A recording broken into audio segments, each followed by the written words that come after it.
magandang umaga sa inyong lahat, magandang tanghali, magandang hapon. At ito nga, dito ako sa sasakyan kasi galing kami sa clinic at nagpaturok ng, aray, masakit yung turok, ng HEPA ata yun. HEPA. 3 times. At ito yung, nasa na yung papel ko? At ito yung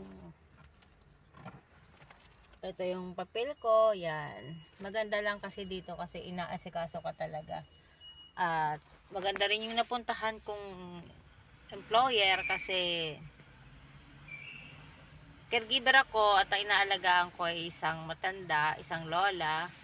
Pero okay pa naman siya at malakas siya. Maganda lang kasi yung napakaalaga ng mga anak niya, ng mga apo niya. Yun. Andito ako ngayon sa Malta, Europe, yan. Dati nagtrabaho ako sa Qatar for 6 years, mag-alaga na ako ng bata, all around, housemaid yan. Dito naman caregiver ako at maganda kasi samahan mo lang si Lola.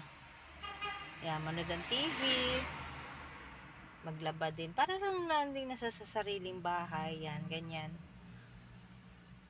Yan, maganda lang kasi inaasikaso agad nila yung mga papers mo, iniintindi agad nila yon.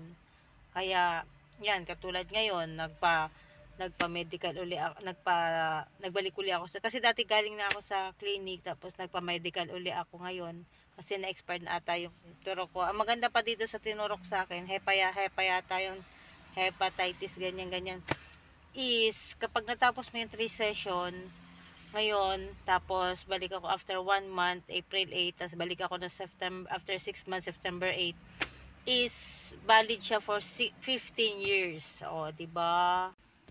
At maganda rin kasi ginawan ka na ng Talinya card, yan, by online. Ang Talinya card is card yon para gamitin mo sa bus kapag sumasakay ka, libre na yon. At libre yon kada sakay mo sa bus, yan, ginawa nila ako. Tapos, syempre, ngayon din, araw na to, pirma ko ng kontrata for my Malta ID. Yan. For my Malta ID naman. Ginagawa na rin nila ako ngayon ng Malta ID. 'Di ba? Marami kami magkakasabay kanina. Nasa bahay sila kanina, sa bahay ni Lola. Kasi yung nagpapasahod sa akin, may ano siya ng manukan. At sobra niyang inaasikaso. Ang galing. Inaasikaso niya mga tauhan niya. Yon. At yun nga, hintay na lang natin dumating yung mga, yung mga inaasikaso nila para sa atin, Talinya card, Malta ID. Importante kasi talaga may ID para makagalaw ka ba ng ayos dito sa bansang pinuntahan mo ngayon. Meron kasing bansa na ang tagal-tagal bago ko asikasuhin, pero dito, depende rin siguro sa amo. Pero dito sa amo ko, as in, magti 3 weeks yan, inasikaso na nila ang Malta ID ko at wait na lang natin dumating yan. Pilipinong nandito, kaya maganda kasi doon sa tinitirhan ko. Hindi naman siya as in sa city, pero para din siyang probinsya, pero malapit-lapit naman siya sa city. Yan, ganyan. Yun nga, mas matahimik, yung mababait, hindi madadamot sa pagkain. Katoliko sila, ayan, kaya maganda kasi si Lola mahilig manood ng misa sa TV. Yan, doon pansamantala doon na muna kami nanonood ng nagsisimba sa TV. At kasi taglamig kasi ngayon, medyo mahirap lumabas si Lola kasi malamig. Pero okay na rin kasi na doon lang kami sa loob ng bahay. Yan. Hilig lang ni Lola manood ng TV. Kaya maganda kasi magti 3 weeks pa lang ako dito is may paborito na rin akong panoorin sa TV nila kahit Maltese word yung salita. Tinatranslate na lang ni Lola sa akin sa English. Kaya yun, maganda. Kasama ko ngayon yung anak ng apo na Lola. Pero nagpapasahod sa akin is yung anak ni Lola. Kaya maganda kasi tinuturing ka talaga.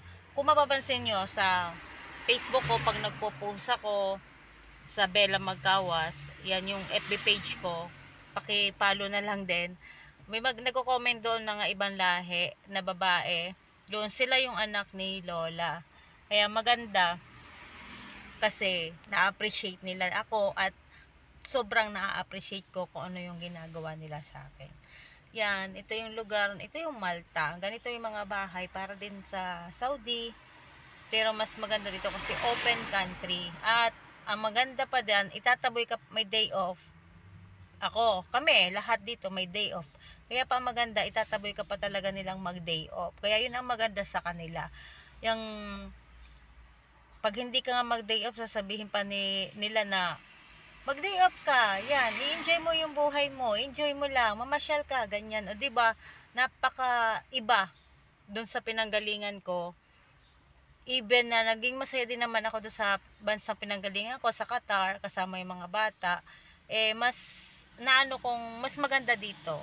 Malaki ang gastos pero sulit naman at hindi ka pagod. Yan. Wala namang madaling trabaho pero masasabi kong okay ako dito sa Malta, Europe. Yan. Thank you sa inyong lahat.